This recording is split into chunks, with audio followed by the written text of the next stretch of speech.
부터 9절까지 말씀입니다. 구약성경 출애굽기 19장 1절부터 9절까지 말씀입니다.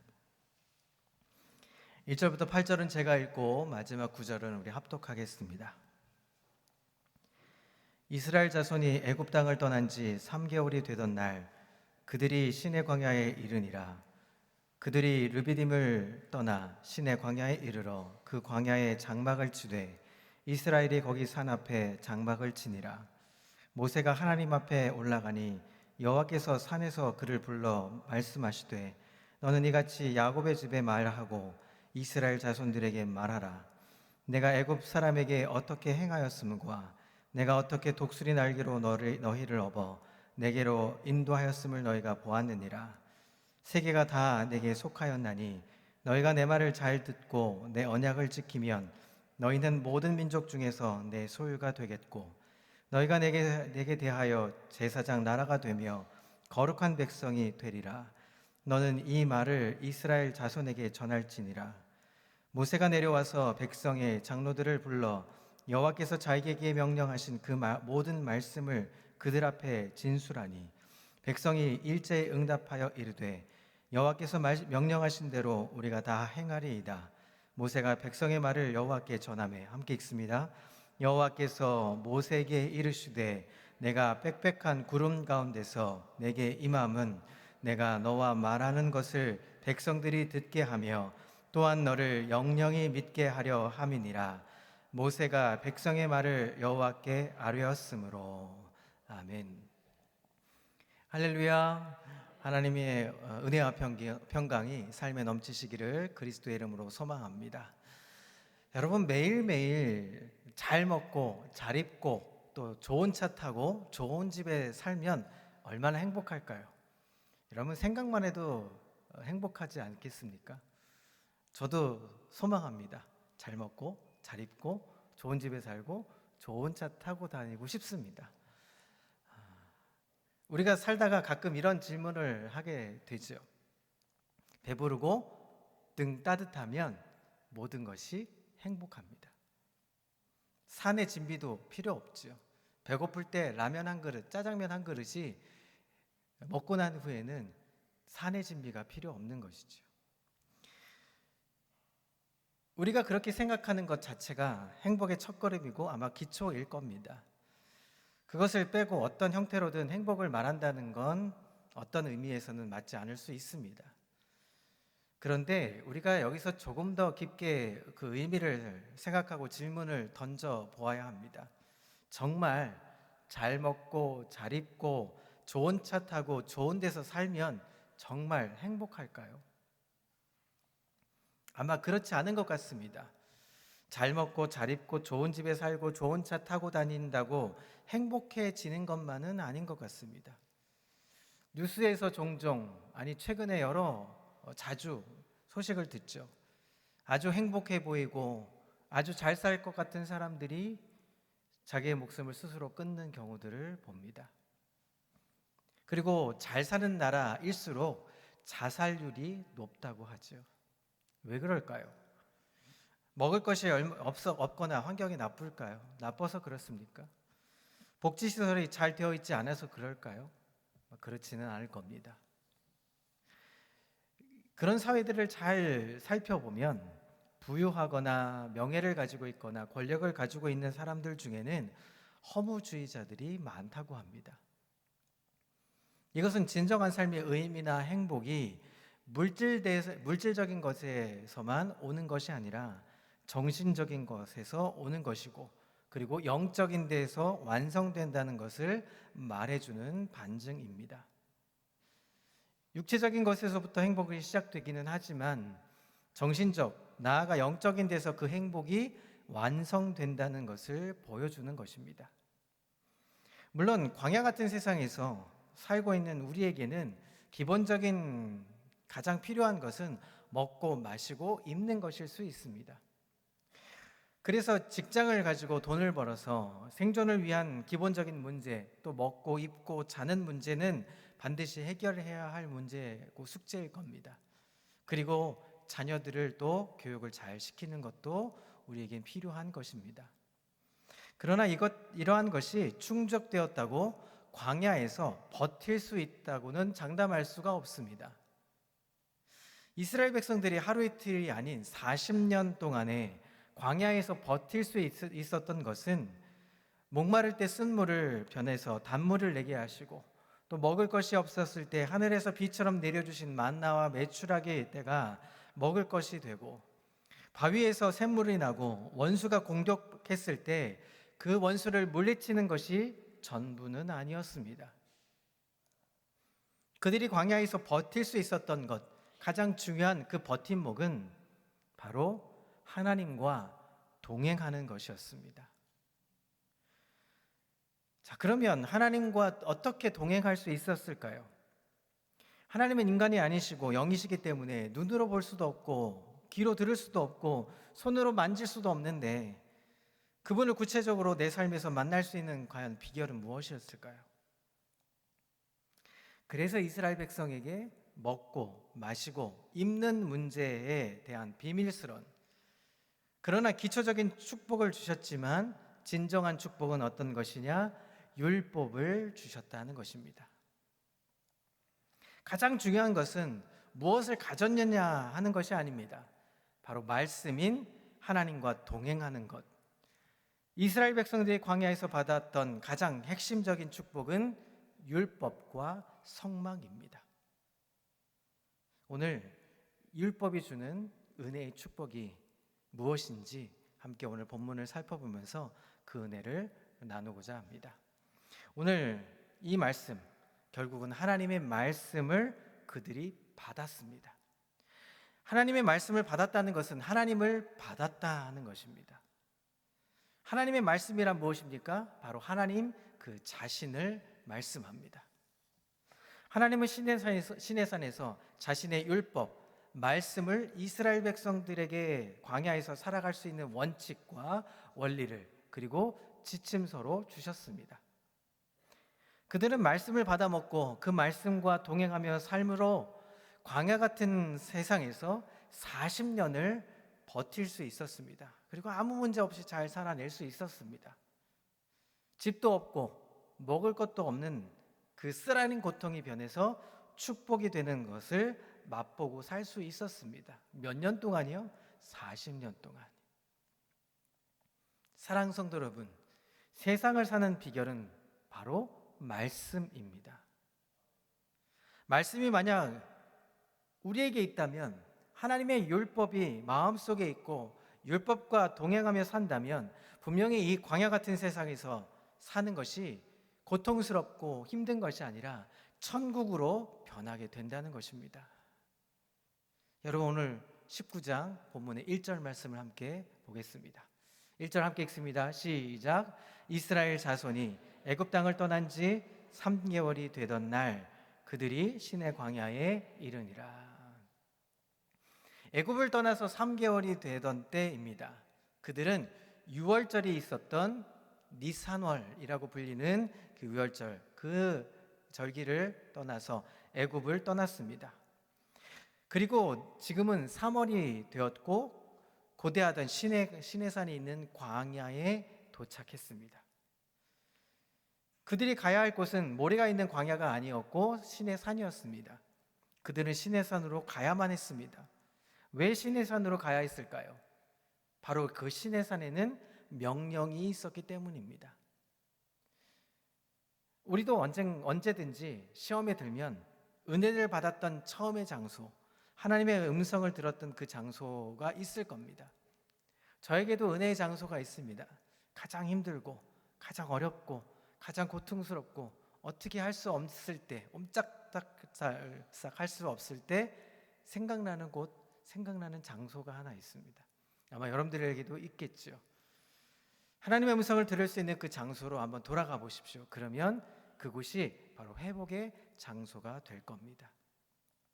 시내산은 모세가 하나님에게서 명령을 받았던 그 자리였습니다. 바로 왕의 10번의 투쟁 끝에 홍해를 육지같이 건너게 되었고, 물 없는 곳에서 쓴물을 변해서 단물이 되고, 먹을 것이 떨어진 곳에서 만나가 내리는 기적을 일어났던 그 사막을 건너서 그는 하나님이 자기에게 명령을 내려주셨던 시내산으로 3개월 만에 다시 도착을 합니다. 자, 그리고 2절 말씀 이렇게 이야기합니다. 2절 말씀 함께 있습니다. 그들이 르비딤을 떠나 시내 광야에 이르러 그 광야에 장막을 치되 이스라엘이 거기 산 앞에 장막을 치니라. 드디어 시내산 앞 광야에 온 백성이 장막을 쳤습니다. 모세는 홀로 하나님을 만나기 위해서 시내산을 올라갔습니다. 그 당시는 아무나 하나님을 만날 수 없었습니다. 하나님은 어떤 분이십니까? 거룩하신 분이시기 때문이었습니다. 요즘 같은 신약시대에 살고 있는 우리는 어떻습니까? 얼마나 축복인지 모릅니다. 아무 때나 어디서든 누굴 부르면 됩니까? 바로 예수님을 부르면 됩니다. 예수 그리스도의 이름을 부르면 하나님 앞에 나아갈 수 있습니다. 성소와 지성소 사이에 막혔던 휘장을 찢어지게 한 예수 그리스도를 그 보혈의 피를 의지하며 기도하면 우리 응답을 받게 되는 축복을 얻게 되죠. 그러나 이 구약의 당시에는 그렇게 할 수 없었습니다. 기름 부음 받은 아주 특별한 사람들, 제사장만이 들어갈 수 있었습니다. 자, 그리고 3절 이렇게 말씀합니다. 자, 3절을 읽겠습니다. 모세가 하나님 앞에 올라가니 모세께서 산에서 그를 불러 말씀하시되 너는 이같이 야곱의 집에 말하고 이스라엘 자손들에게 말하라. 시내산에 올라간 모세는 하나님의 명령을 들을 수 있었습니다. 이것은 아주 감격적인 장면입니다. 왜냐하면 모세는 그때 그의 인생 가운데 가장 고통스럽군 절망과 좌절의 끝에 서 있었기 때문입니다. 그는 인생의 지금 벼랑 끝에 서 있습니다.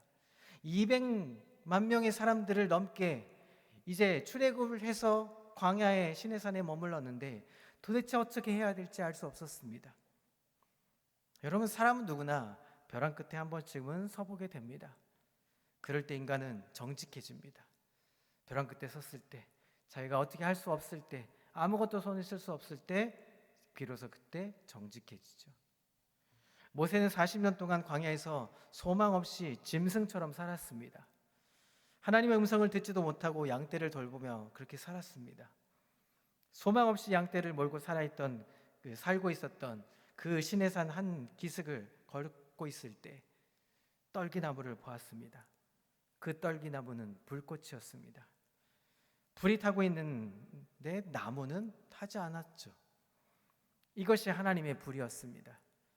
보통 불은 전부 타버리고 말지만 하나님의 불은 타는데 타지 않고 있었습니다.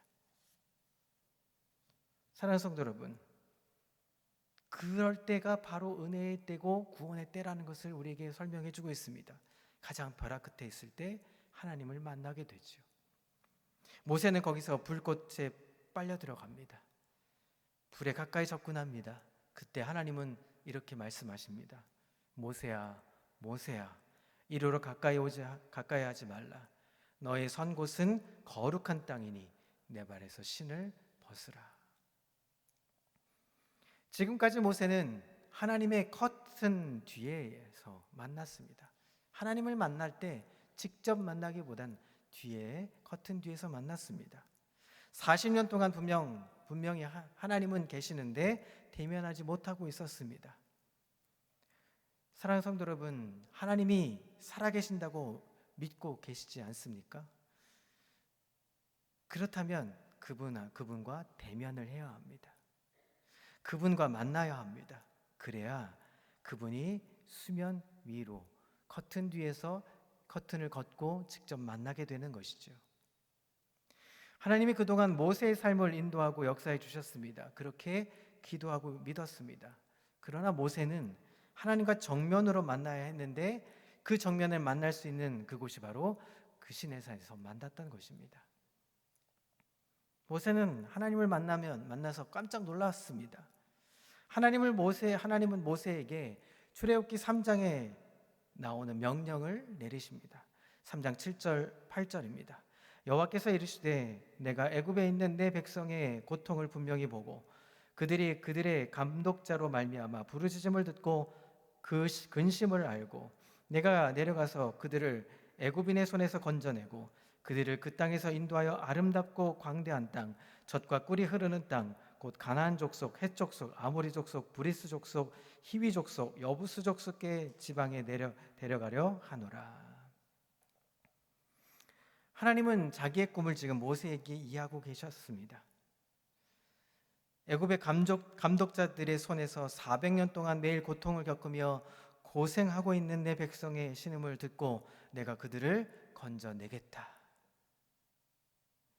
이것은 하나님의 자기 백성들을 향하신 하나님의 꿈이었던 것입니다. 그러면서 하나님은 모세에게 이렇게 명령하십니다. 이제 내가 너를 바로에게로 보낸다. 너는 내 백성 이스라엘 자손을 애굽에서 인도하여 내라. 하나님의 명령이었습니다. 모세는 그 명령을 듣고 충격을 받았습니다. 왜냐하면 그는 40년 동안 아무것도 할 수 없다고 생각했고 광야에서 홀로 버려진 줄 알고 있었기 때문입니다. 여러분, 우리가 무능할 때 하나님은 유능해지십니다. 이 말은 우리가 포기할 때 하나님이 역사하신다는 것입니다. 내가 할 수 있다고 말할 때 하나님은 우리를 사용하지 않으십니다. 우리가 할 수 없다고 말할 때, 벼랑 끝에 서서 정직하게 우리가 할 수 없다고 말할 때, 그때 비로소 하나님은 우리를 사용하십니다. 우리는 아무짝에도 쓸모없다고 생각하는 그 모세를 들어서 이스라엘 백성을 해방시키는, 구원해내는 역사의 인물로 등장시켰던 것입니다. 처음에 모세는 거절했습니다. 모세는 할 수 없다, 불가능하다, 나는 입이 둔한 사람이다 라고 말합니다. 그러나 하나님은 집요하게 명령하십니다. 모세, 너는 할 수 있어. 너는 가야 한다. 아마 오늘 이런 명령을 우리에게도 내리실지도 모릅니다.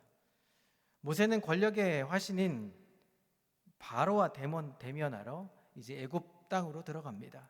그런데 바로와 싸울 때 모세는 데모하지 않았고 여러 사람에게 힘을 동원하지 않았습니다. 여러 사람을 만나지도 않았습니다. 홀로 바로를 만납니다.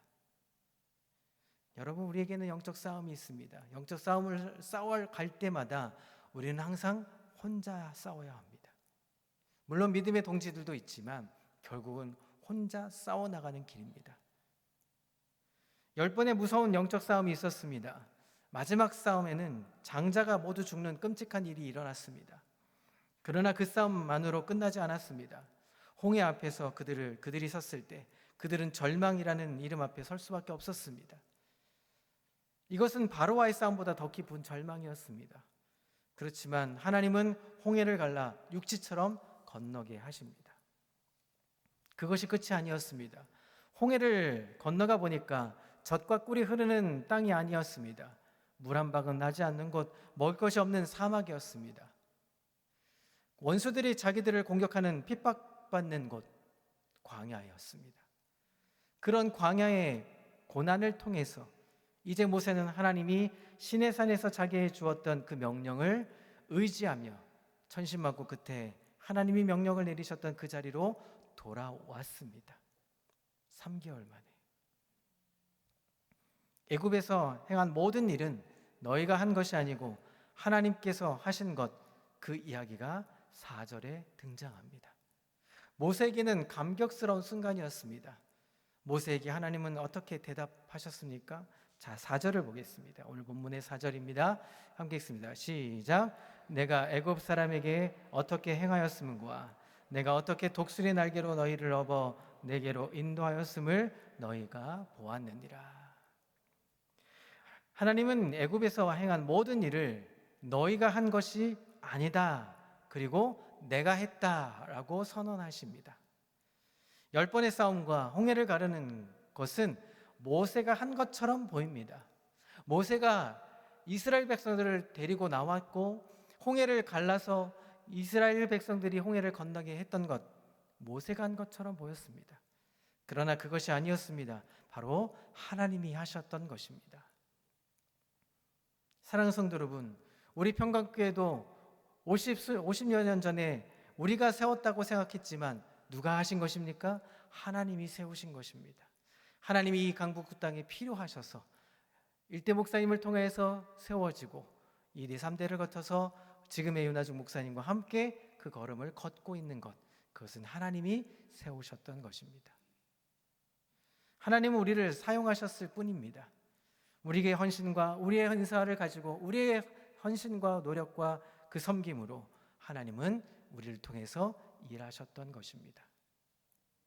모세에게 하나님은 이렇게 하신 것, 그것은 바로 하나님 자신이 하셨다고 지금 선언하고 계십니다. 어려운 순간을 뚫고 고통의 시간을 뚫고 그 모든 것들을 겪어내면서 이스라엘 백성들이 살아난 것은 독수리가 날개로 자기의 새끼를 안고 인도하는 것처럼 내가 그렇게 인도해냈다라고 말씀하고 계십니다. 사랑하는 성도 여러분, 우리의 뒤에는 언제나 하나님이 계신 것을 믿기를 그리스도의 이름으로 소망합니다. 그리고 하나님은 항상 숨어 계시지 않고 우리의 수면 위에서 우리에게 말씀하고 계시는 분이시라는 것을 잊지 않는 저와 여러분들이 되기를 그리스도의 이름으로 소망합니다.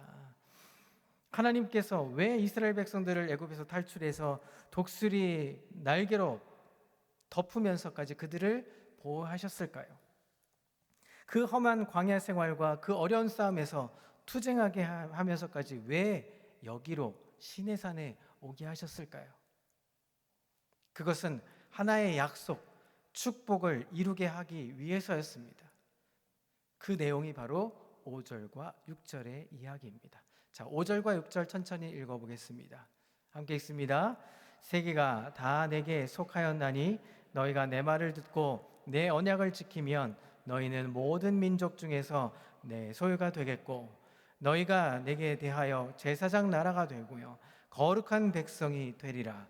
너는 이 말을 이스라엘 자손에게 전할지니라.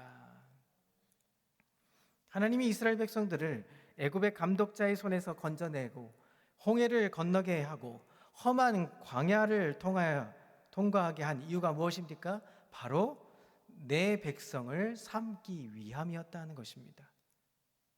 너는 내 백성이다. 너는 내 것이다. 라고 말씀하시는 것입니다. 놀라지 말고 두려워하지 말라. 나는 너의 하나님 여호와라. 내가 너를 지명하여 불렀나니 너는 내 것이라. 양자로 삼기 위하여, 내 자식을 삼기 위하여, 내 상속자를 만들기 위하여, 내 거룩한 백성을 만들기 위하여, 버려진 사람이었고 사탄의 자식이었지만 사탄의 자식으로 죽지 않게 하기 위하여, 내가 너를 건져내기 위하여, 내가 너를 축복하고 내가 너를 내 소유로 만들기 위하여 내가 너를 건졌느니라. 하나님이 이렇게 우리에게 말씀하시는 것입니다. 하나님은 우리를 얼마나 사랑하셨는지 자기 아들 예수 그리스도를 십자가에 못 박히시기까지 그 대가를 치르면서도 우리들을 건져내신 분이 바로 여호와 하나님이십니다. 하나님의 관심은 항상 자기 백성을 향하고 계셨습니다. 어떤 대가를 치르셔도 하나님의 관심은 내가 너에게 복을 주기 위하여 내 소유물로 삼겠다고 말씀하고 계십니다. 사랑하는 성도 여러분, 이것보다 큰 축복이 어디 있겠습니까? 요즘 말로 표현하겠습니다. 너는 내 거야. 너는 내 거야. 이렇게 말씀하시는 거예요. 물론 싫은 사람이 그렇게 말하면 죽었다 깨어나도 싫겠죠. 아주 좋아하는 사람이 그런 말을 하면 얼마나 좋겠습니까? 자, 옆에 분들에게 한번 얘기할까요? 너는 내 거야. 아마 그렇게 얘기하면, 좋아하는 사람이, 사랑하는 사람이 그렇게 얘기하면, 사랑하는 아내가 사랑하는 남편이 그렇게 얘기하면 얼마나 좋겠습니까? 하나님이 이렇게 말씀하십니다. 너는 내 거야. 너는 내 소유물이야. 너는 내 백성이야. 이렇게 소유하고 싶어 하신다는 것입니다. 내 말에 순종하고 내 말을 지키면 이런 축복을 주고 싶다. 이렇게 선언하고 계시는 것입니다. 너는 왕 같은 제사장이요 라는 표현을 아시죠? 베드로전서 2장 9절에 보면 조금 더 이 시내산에서 주신 언약의 분명한 사인을 우리에게 말씀하십니다. 베드로전서 2장 9절 말씀입니다. 함께 읽습니다. 시작. 그러나 너희는 택한 족속이요 왕 같은 제사장이요 거룩한 나라요 그의 소유가 된 백성이니 이는 너희를 어두운 데서 불러내어 그의 기이한 빛에 들어가게 하시니 이의 아름다운 덕을 선포하게 하려 하심이라. 아멘. 이 시내산의 계약이 신약에 더 자세히 나와 있는 것입니다. 이 축복을 주기 위하여 너를 애굽 땅에서 내가 불러내었고 광야의 그 험한 골짜기를 건너서 여기까지 오게 했다 하셨던 것입니다. 여러분, 이것이 얼마나 축복인지 모릅니다. 저와 여러분들은 왕 같은 제사장, 택하신 족속, 하나님의 거룩한 나라, 하나님의 백성인 것입니다. 우리는 사탄의 것이 아닙니다. 바로 하나님의 소유, 하나님의 것이 되는 것입니다. 이 축복을 주시기 위해서 모세를 시켜서 이스라엘 백성들을 데리고 나왔던 것입니다. 그리고 오늘 본문의 7절, 8절 이렇게 말씀합니다. 함께 7절과 8절 읽습니다. 시작. 모세가 내려와서 일제히 여호와께서 자기에게 명령하신 그 모든 말씀을 그들 앞에 진술하니 백성이 일제히 응답하여 이르되 여호와께서 명령하신 대로 우리가 다 행하리이다. 모세가 여호와께 전하매. 이것은 백성에게 전했다는 것은 설교를 통해서 하나님이 나에게 이렇게 말씀하셨다는 것을 설교하고 있는 내용입니다. 여러분, 설교가 무엇입니까? 하나님 말씀을 선포하는 것이 무엇입니까? 하나님 말씀을 듣고 그것을 선포하면 백성들이 아멘, 성도들이 아멘으로 화답하는 것이죠. 모세가 하나님의 음성을 듣고 이렇게 전합니다. 당신들은 택하신 족속이고 왕 같은 제사장이고 거룩한 나라고 그의 소유된 백성입니다. 여러분들이 만약 하나님의 음성을 듣고 순종하면 이 축복들이 다 여러분들의 것이 될 것입니다. 지금 이렇게 설교로 선포하고 있는 것입니다. 그랬을 때 백성들이 이렇게 말합니다. 일제히 여호와께서 명령하신 대로 우리가 다 행하겠습니다 라고 말합니다. 이것은 지금 우리가 표현하자면 아멘으로 화답하는 것입니다. 그렇게 순종할 사람이 되기를 원합니다.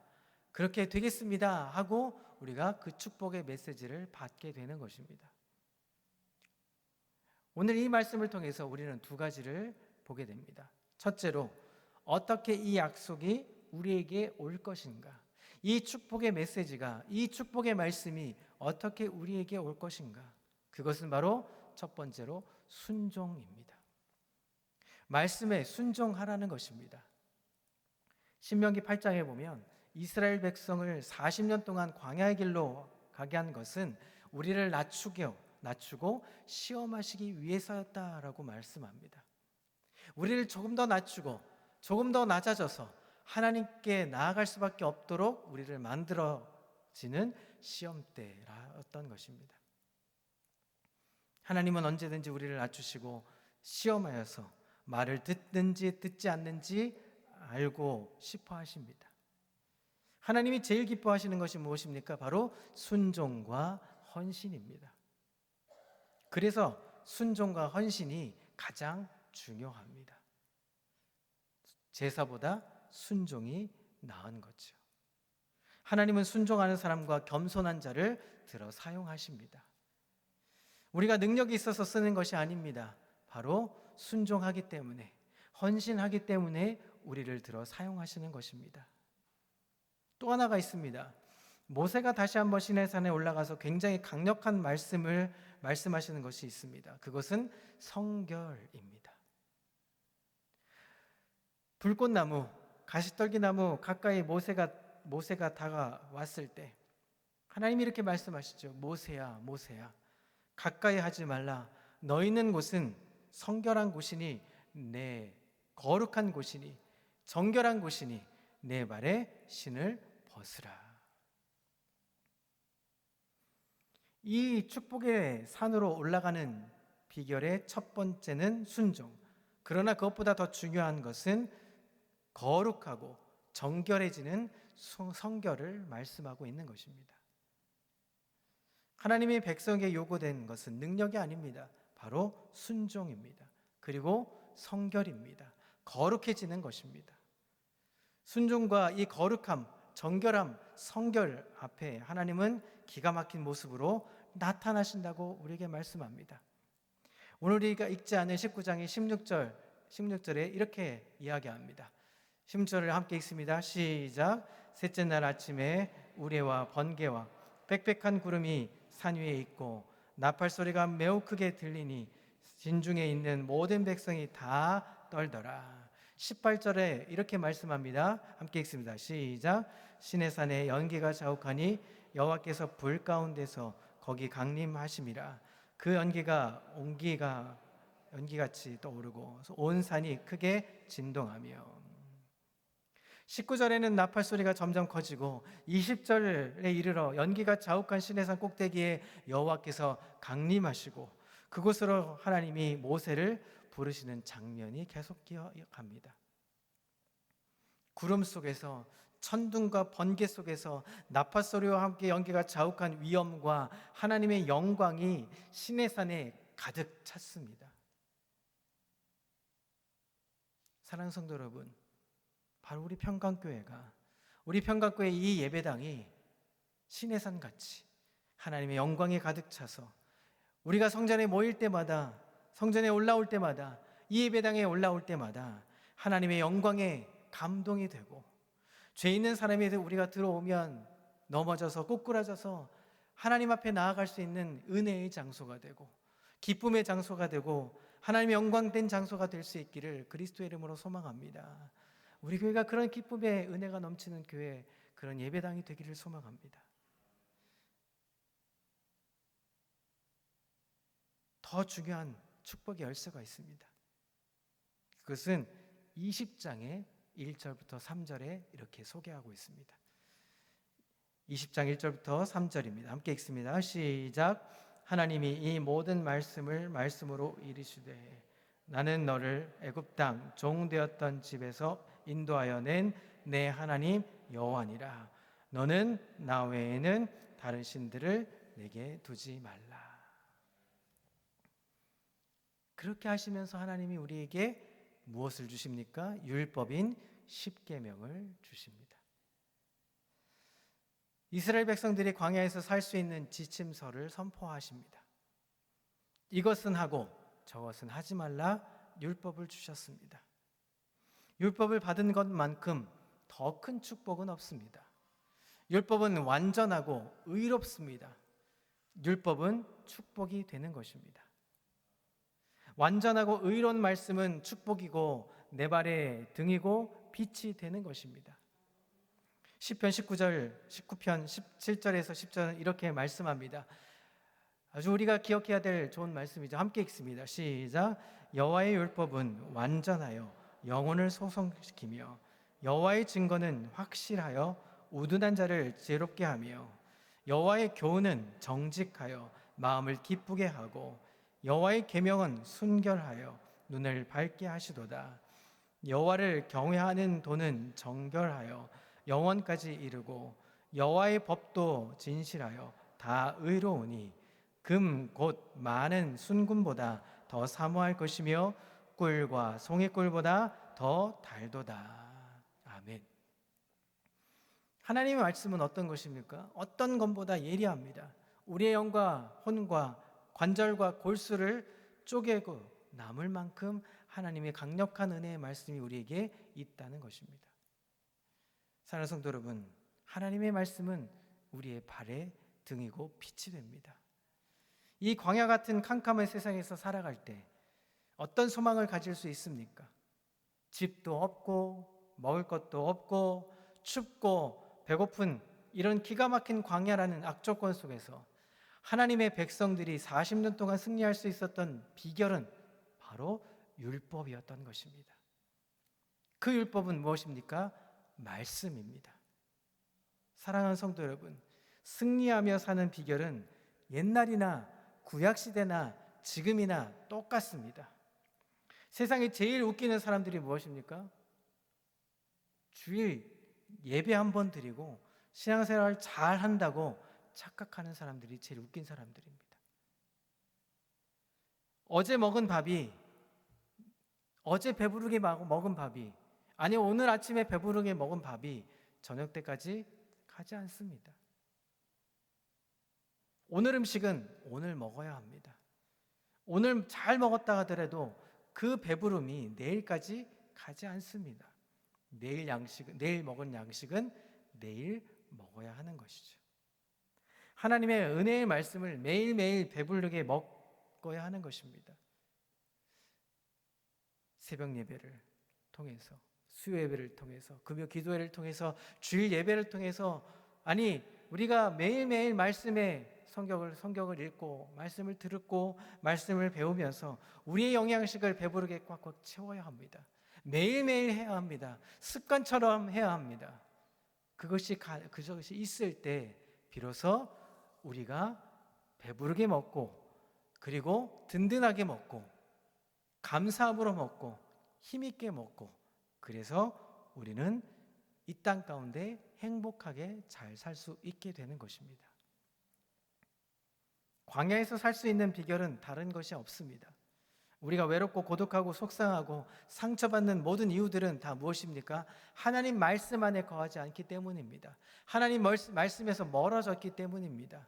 여러분 지금 피곤하고 지치고 힘들고 낙심하고 좌절하는 포인트가 있습니까? 그렇다면 하나님의 말씀을 가까이 해야 합니다. 하나님의 말씀을 배부르게 먹어야 합니다. 하나님의 말씀 가운데 거하고 있을 때 비로소 우리는 배불러지는 것이고 행복할 수 있는 것이고 건강해질 수 있는 것입니다. 이제 말씀을 정리해 보려고 합니다. 여러분, 광야에서 받는 축복, 그것은 율법입니다. 하나님의 말씀은 흑도가니에 7번 연단한 금보다 아름답고 정결하고 순결한 것입니다. 여러분, 하나님 말씀 안에 거해 보십시오. 올해 우리가 표가 있습니다. 무엇입니까? 힘써 여호와를 알자. 힘써 여호와를 아는데 우리가 첫 번째 해야 할 일은 무엇입니까? 말씀 안에 거하는 것입니다. 말씀을 붙잡는 것입니다. 말씀을 배우고 익히는 것입니다. 최소한 하루에 말씀 한 절이라도 읽고 외워야 하는 것입니다. 그렇게 할 때 비로소 우리는 영의 양식으로 행복해질 수 있게 되는 것입니다. 사랑하는 성도 여러분, 다시 앞에 서두로 돌아가 보겠습니다. 여러분 행복하십니까? 좋은 집에 살지도 않는데요. 좋은 차 타지도 않는데요. 좋은 거 명품을 입지 않는데요. 어떻게 행복할 수 있습니까? 왜 행복하십니까? 누구 때문에요? 하나님 때문에. 하나님의 말씀 안에 있기 때문에, 하나님이 주시는 그 율법이 우리를 자유케 하기 때문에 우리는 행복할 수 있는 것입니다. 우리가 오늘 기도의 자리로 나갈 텐데, 담임 목사님과 함께 기도의 자리로 나갈 때 여러분 행복하십시오. 행복했으면 좋겠습니다. 이 자리를 힘들게 어렵게 발걸음을 떼어 오셨다면 나가실 때는 정말 뛰어가며 행복하며 감사하며 하나님께 영광, 할렐루야 영광 올려드리며 밝은 모습으로 이 자리를 털고 나가기를 그리스도의 이름으로 소망합니다. 기도하겠습니다. 하나님 아버지, 이 광야에 사는 우리들, 외롭고 허전하고 고통스럽고 병들고 시련이 많습니다. 하나님 아버지, 우리로 하여금 하나님의 말씀인 율법인 그 말씀으로 우리를 소성시키게 해주시고, 우리 영적으로 부강하게 해주시고 승리하게 하여 주옵소서. 그래서 하나님, 우리가 영적으로 행복하고 영적으로 감격하고 영적으로 승리할 때 하나님의 역사, 하나님의 그 은혜를 우리가 맛보아 알 수 있을 텐데, 그것을 오늘 기뻐하며 감격하며 알아가는 멋진 시간 되게 우리를 역사하여 주옵소서. 감사 영광 올려드리며 예수 그리스도의 이름으로 기도합니다. 아멘.